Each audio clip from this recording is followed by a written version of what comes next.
अब की वीडियो आज की जो है वो हमारी कोऑर्डिनेट में है। कोऑर्डिनेट सेक्शन हम शुरू कर रहे हैं, जिसमें पहली टॉपिक है straight line. Straight line circle, parabola, ellipse और हाइपरबोला, इन सब पे बनेगा। तो आज की जो वीडियो है वो स्ट्रेट लाइन पे है, तो वीडियो को शुरू करते हैं। चलते हैं स्ट्रेट लाइन। तो सबसे पहले हम निकालते हैं डिस्टेंस बिटवीन टू पॉइंट्स, दो बिंदुओं के बीच की दूरी, जिसको हिंदी में कहते हैं दो बिंदुओं के बीच की दूरी, और इंग्लिश में बोलते हैं डिस्टेंस बिटवीन टू पॉइंट्स। अब कंसीडर करिए, ये एक्स एक्सिस है, ये वाई एक्सिस है। ये पॉइंट ए है, ये पॉइंट बी है। इसका कोऑर्डिनेट x1 y1, इसका कोऑर्डिनेट x2 y2। तो जो ए बी होगा, जिसको हम डी भी डिनोट करते हैं, x2 माइनस x1 का whole square plus y2 minus y1 का होल स्क्वायर। ये फार्मूला हमारा बना डिस्टेंस बिटवीन टू पॉइंट्स, दो बिंदुओं के बीच की दूरी, x2 माइनस x1 का whole square plus y2 minus y1 का होल स्क्वायर। हम इसको x1 माइनस x2 का होल स्क्वायर भी लिख सकते हैं, इधर y1 माइनस y2 का होल स्क्वायर भी लिख सकते हैं। तो ये हो गया हमारा ए और बी, दो पॉइंट हैं जिनके कोऑर्डिनेट गिवन हैं, दिए गए हैं x1 y1 और x2 y2। तो ये अब फर्स्ट आर्टिकल हो गई। अब सेकेंड आर्टिकल देखें। अब हमें कोई ये लाइन सेगमेंट दे दिया गया है, एक तो ए है, दूसरा बी है। अब इसका कोऑर्डिनेट हमारा x1 y1 है, इसका कोऑर्डिनेट x2 y2 है। अब एक पॉइंट सी है जो इसको m रेशियो n में डिवाइड करता है। तो m रेशियो n में डिवाइड करना, इंटरनल डिवाइड कर रहा। इंटरनल डिवाइड का मतलब है, हिंदी में कहेंगे उसको अंतर विभाजन। ये c जो है ए बी के अंदर है, तो ये इंटरनल डिवीजन हो जाएगा। अब दूसरे केस में अभी देखिएगा, ये c जो है उसके बाहर है, तो यहाँ क्या है, AC upon BC equal to m है, अपान n है।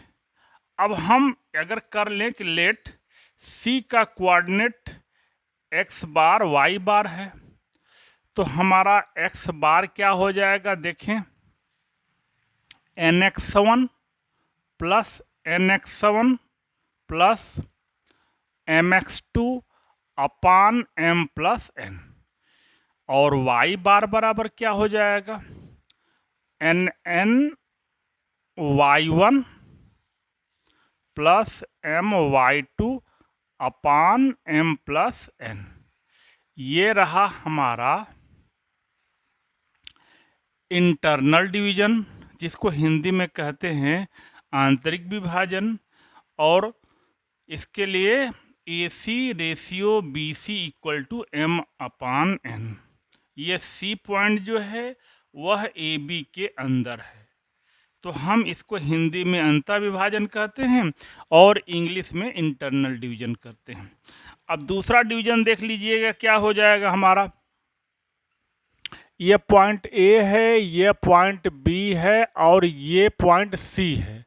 A का कोऑर्डिनेट है x1 y1, B का x2 y2 है और C का x बार y बार है। जो वैल्यू हमें, ये पॉइंट B है, ये पॉइंट C है, तो इसमें AC upon BC equal to m upon n।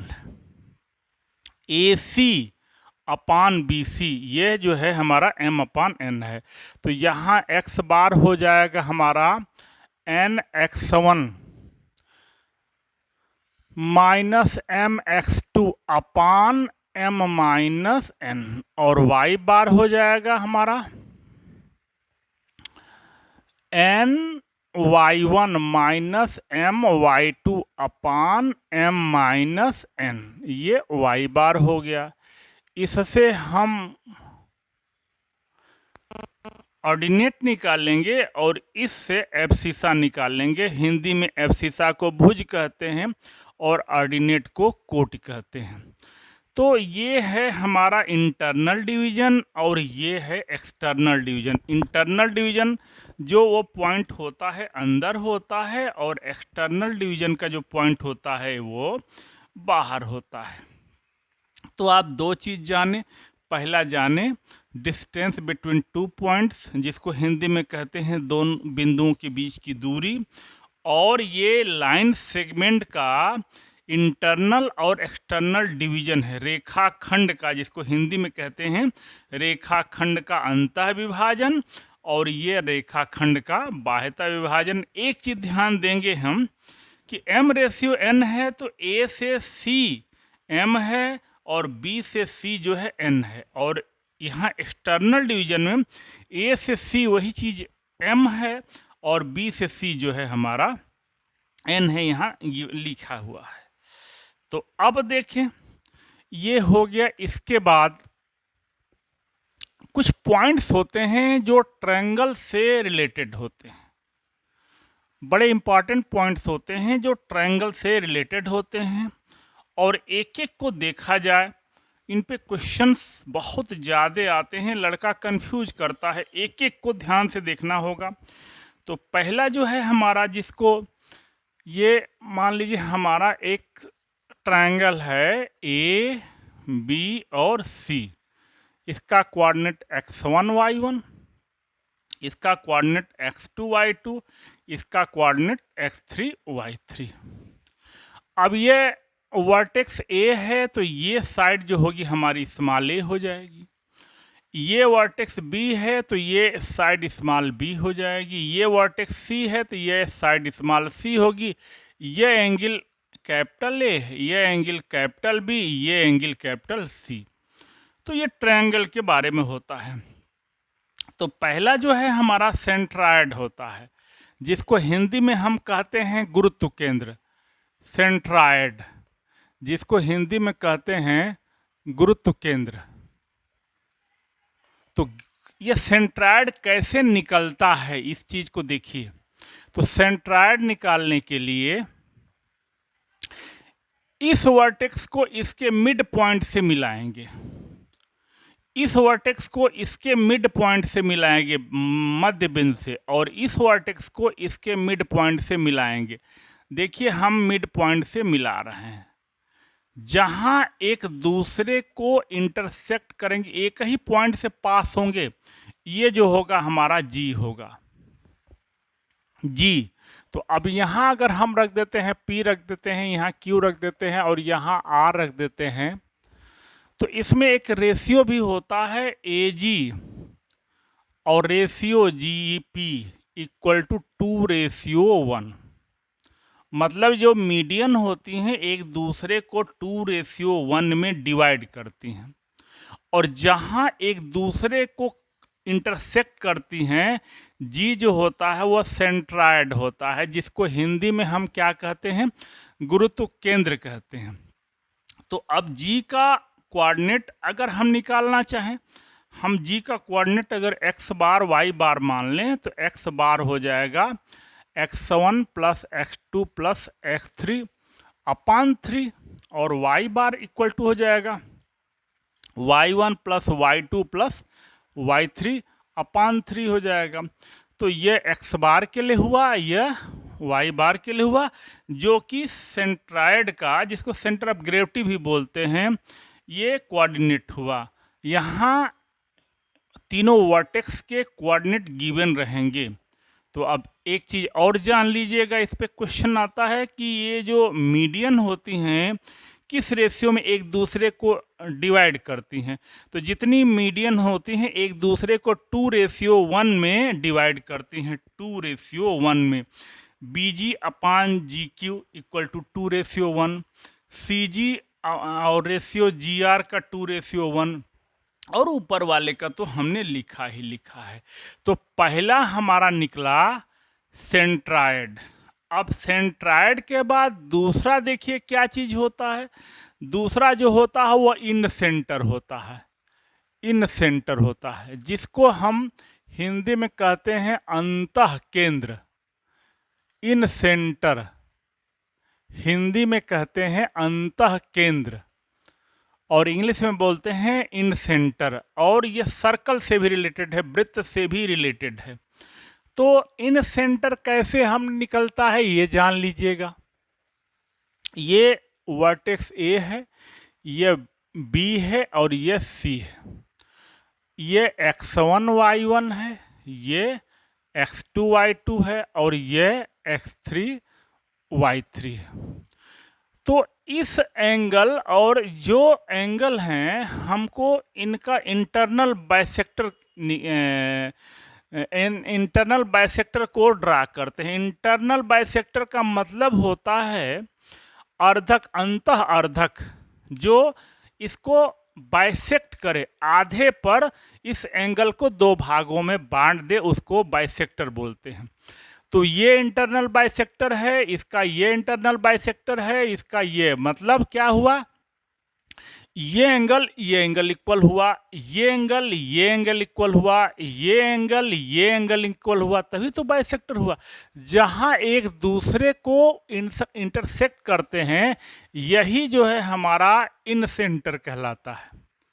तो इन सेंटर क्या हो गया, point of intersection of internal bisectors of the angles, point of intersection of internal bisector of the angle. Hindi में पढ़ दूं, किसी त्रिभुज के अंतः कोणों के अर्धकों का कटान बिंदु, किसी त्रिभुज के अंतः कोणों के अर्धकों का कटान बिंदु अंतः केंद्र कहलाता है।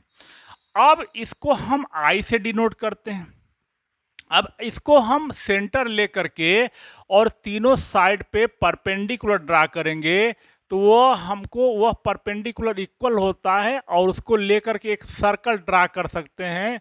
तो इस सर्कल को हम बोलते हैं जो तीनों साइड को अंदर से टच करेगी, जो तीनों साइड को अंदर से टच करेगी वह इन सर्कल होगा, जिसको हम हिंदी में अंतःवृत्त कहते हैं, जिसको हम हिंदी में अंतःवृत्त कहते हैं, और इंग्लिश में इन सर्कल बोलते हैं।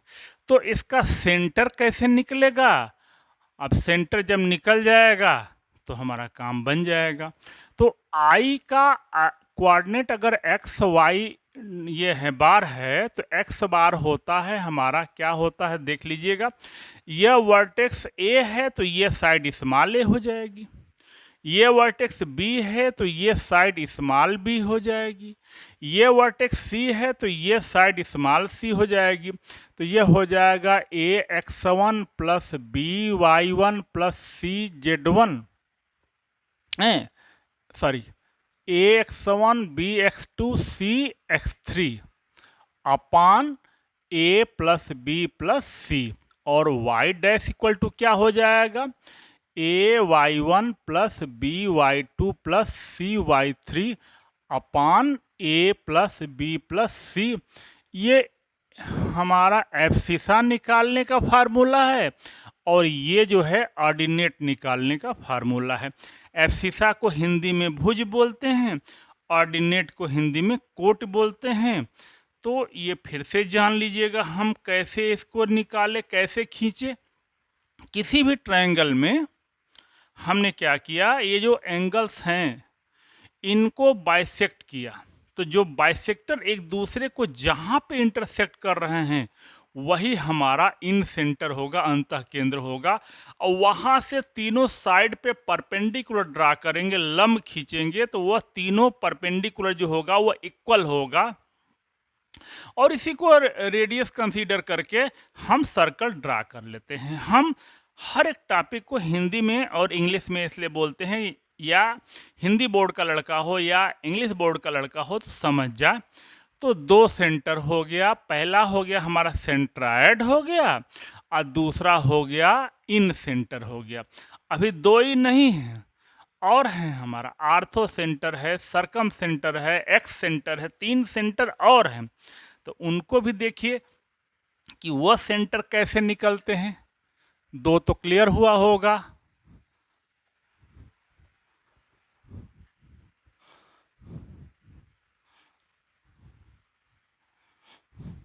अब देखिए आर्थो सेंटर, जिसको हिंदी में हम कहते हैं लंब केंद्र, लंब केंद्र, इंग्लिश में कहते हैं आर्थो सेंटर।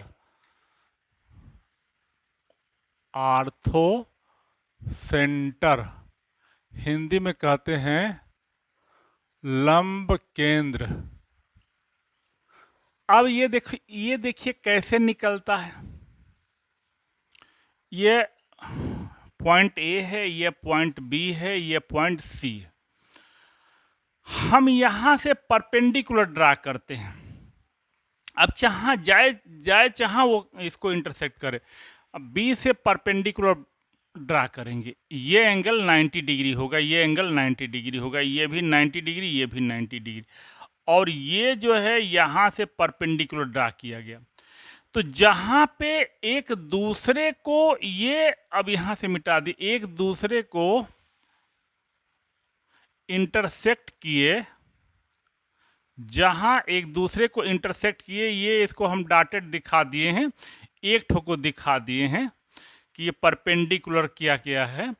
तो जहां एक दूसरे को ये किए, सब इंटरसेक्ट किए, ये ओ डैश हो गया। ये हमारा ओ डैश जो है ये आर्थो सेंटर है, आर्थो सेंटर है।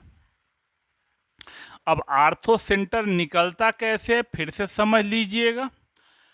हम वर्टेक्स से अपोजिट साइड पे परपेंडिकुलर ड्रा करते हैं। वर्टेक्स से अपोजिट साइड पे यहाँ परपेंडिकुलर ड्रा किया, इस वर्टेक्स से इस साइड पे परपेंडिकुलर ड्रा किया, इस वर्टेक्स से इस साइड पे परपेंडिकुलर ड्रा किया। जहाँ तीनों एक दूसरे को इंटरसेक्ट करेंगे वो आर्थो सेंटर है।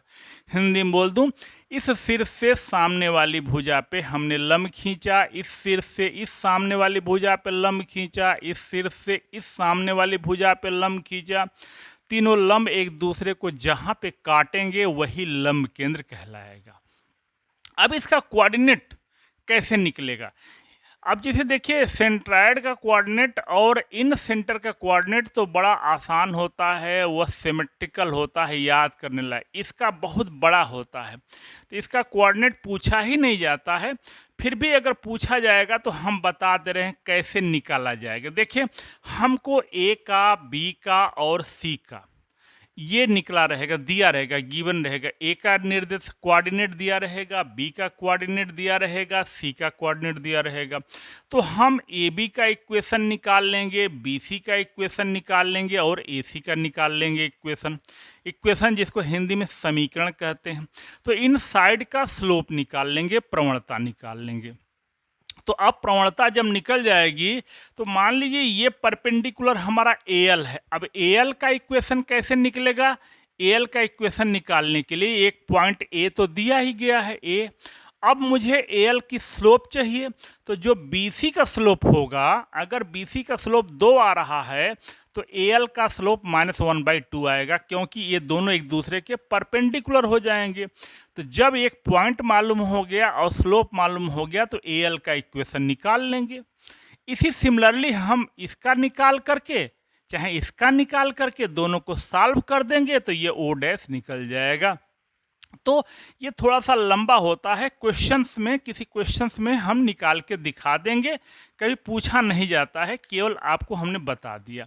तो ये तो रहा हमारा थर्ड वाला आर्थो सेंटर हो गया। अब सरकम सेंटर हो गया, इन सेंटर हो गया और आर्थो सेंटर हो गया। अब देखें ये फोर्थ वन वाला जो है हमारा सरकम सेंटर हो जाएगा, सरकम सेंटर हो जाएगा। सरकम सेंटर को हम परिकेंद्र कहते हैं हिंदी में, परिकेंद्र। अब परिकेंद्र किसको कहते हैं, सरकम सेंटर किसको कहते हैं, वो जान लीजिए क्या है। ये पॉइंट ए है, ये बी है और ये सी है। हम करते क्या हैं, perpendicular bisector of the side, perpendicular bisector of the side. Perpendicular bisector जिसको हिंदी में कहते हैं लंब आर्धक, आधे पे लंब, आधे पे लंब, इसके आधे पे लंब और इसके आधे पे लंब, जहां एक दूसरे को इंटरसेक्ट किए, point of the intersection of perpendicular bisector, point of the intersection of perpendicular bisector. Hindi में पढ़ दूं, ये भुजाओं के लंबार्धकों का कटान बिंदु, भुजाओं के लंबार्धकों का कटान बिंदु। लंबार्धक का मतलब लंब भी हो और आधे पर हो, तो परपेंडिकुलर बाइसेक्टर जिसको इंग्लिश में कहते हैं, इसको हम जो है अब यहाँ से इसको ओ से डिनोट करते हैं। अब यहाँ से इसको मिला देंगे और इस वर्टेक्स को मिला करके एक रेडियस लेकर के हम सर्किल ड्रा करते हैं, तो ये हमारी सरकम सर्किल कहलाती है, ये सरकम सर्कल कहलाती है। तो इसका भी सेंटर निकालना बड़ा लेंदी होता है, जैसे इसका निकला है सेम उसी तरह इसका भी निकाला जाता है। क्वेश्चंस में एक ठो सॉल्व करके हम दिखा देंगे।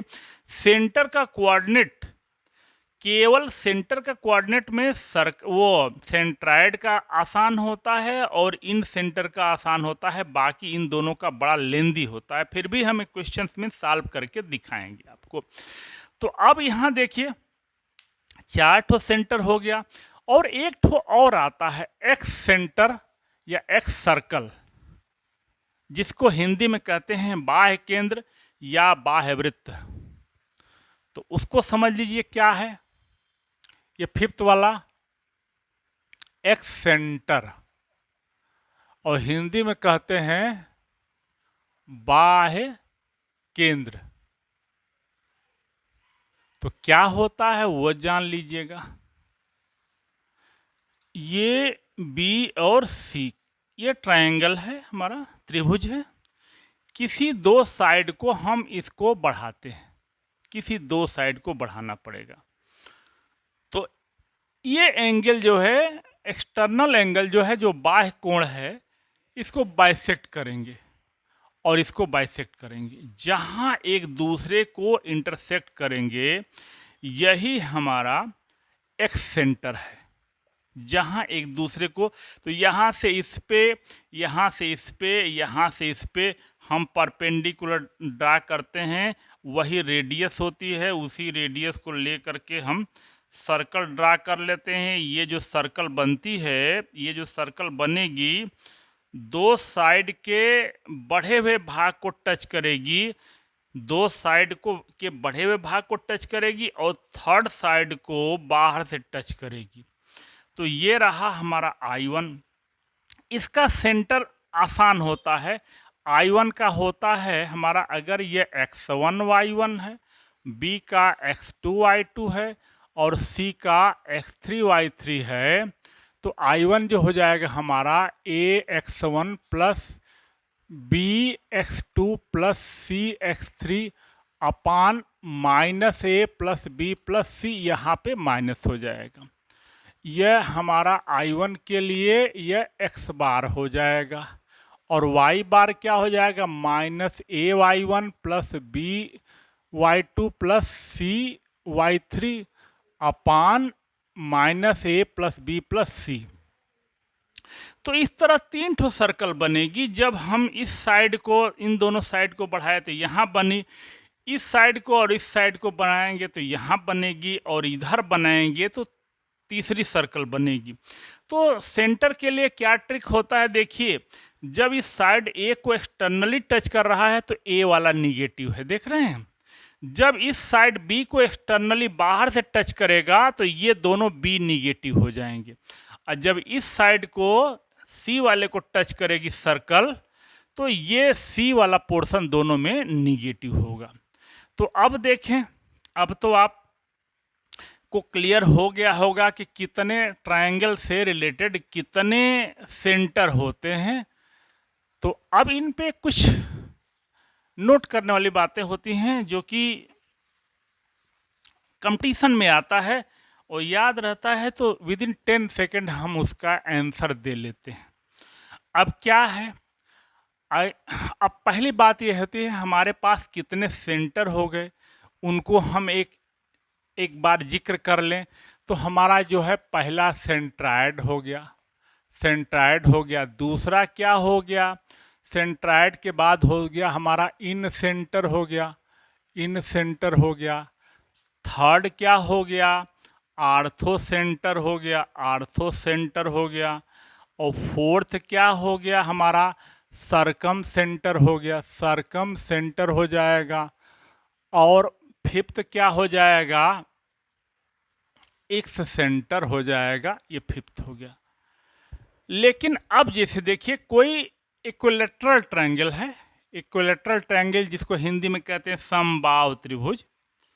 समबाहु त्रिभुज, समबाहु त्रिभुज मतलब जिसकी सभी साइड इक्वल होंगी उनको हम इक्विलेटरल ट्रायंगल बोलते हैं। तो इक्विलेटरल ट्रायंगल में सेंट्रायड, इन सेंटर, आर्थो सेंटर और सरकम सेंटर, ये चारों सेंटर किसी एक ही पॉइंट पे होता है। इक्विलेटरल ट्रायंगल में ये चारों सेंटर एक ही पॉइंट पे होता है, ये मेन बात है। इक्विलेटरल ट्रायंगल में हमको कोई भी सेंटर निकालना होगा, सबसे आसान तरीका होता है सेंट्रायड निकालना। तो सेंट्रायड जो होगा वही इन सेंटर होगा, यह वही आर्थो सेंटर होगा, वही सरकम सेंटर होगा। तो देखिए ये कंपटीशन के लिए क्यों रिमार्केबल है, क्योंकि इक्विलेटरल ट्रायंगल में हमसे आर्थो सेंटर पूछ देगा, सरकम सेंटर पूछ देगा। तो हमारे माइंड में कब किए हैं कि आर्थो सेंटर और सरकम सेंटर तो बड़ा लेंदी होता है, लेकिन यहाँ ट्रायंगल जो है वो इक्विलेटरल ट्रायंगल है, तो इसमें चारों पॉइंट कोइंसाइड करेंगे। तो ये पूछा जाए या ये पूछा जाए, हम सेंट्रायड निकाल देंगे, सब कोइंसाइड कर जाएगा। अब ये तो रहा किसके लिए, इक्विलेटरल ट्रायंगल के लिए। इससे इनका कोई मतलब नहीं, ये सेंटर तो बाहर होता है, ये चार अंदर होते हैं। अब देखें अगर हमारा वो ट्रायंगल जो है इक्विलेटरल ट्रायंगल हुआ तब, अब अगर ये ट्रायंगल आइसोसेलेस है, समद्विबाहु त्रिभुज है हमारा, अगर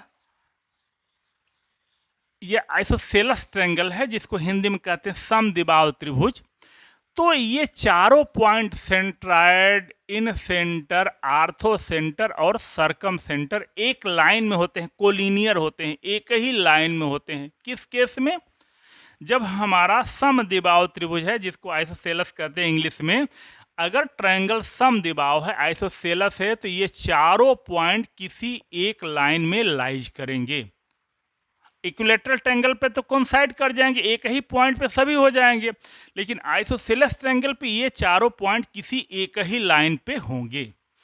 अब दूसरा ट्रायंगल हो गया। अब तीसरा मान लीजिए स्केलेन त्रिभुज है, मतलब समबाहु नहीं है और ये नहीं समद्विबाहु भी नहीं है, विषमबाहु है, माने जिसकी स्केलेन ट्रायंगल जिसकी तीनों साइड अलग अलग हैं।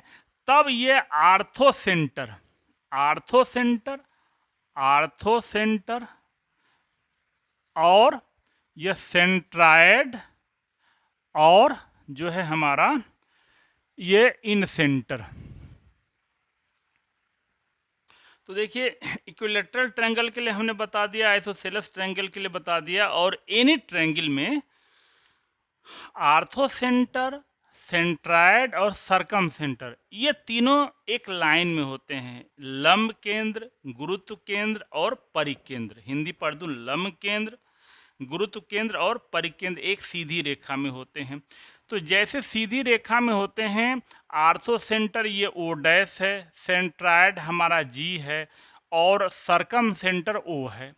तो ये जो सेंट्रायड होता है यह 2:1 में डिवाइड करता है, किसको, ओ डैश को ओ को। O dash means orthocentre और ओ यहाँ है सरकम सेंटर को।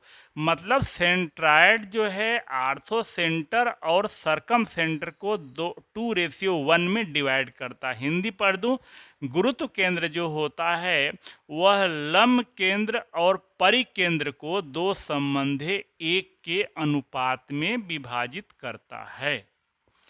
गुरुत्व केंद्र लंब केंद्र और परिकेंद्र को दो संबंधे एक के अनुपात में विभाजित करता है। तो अब ये तो क्वेश्चन रहा, क्वेश्चन नहीं रहा, ये सब तो सारी बातें रहीं जो कि रिलेटेड टू सेंट्रायड, सरकम सेंटर। अब क्वेश्चंस कराना है और स्ट्रेट लाइन के इक्वेशंस को बताना है अलग अलग कंडीशंस में। तो ये जो है हमारी वीडियो जो है, अब इसमें आप जो है एक बार इसको देखेंगे तो अगली जो वीडियो आएगी इसमें इससे रिलेटेड हम क्वेश्चंस आपको कराएंगे।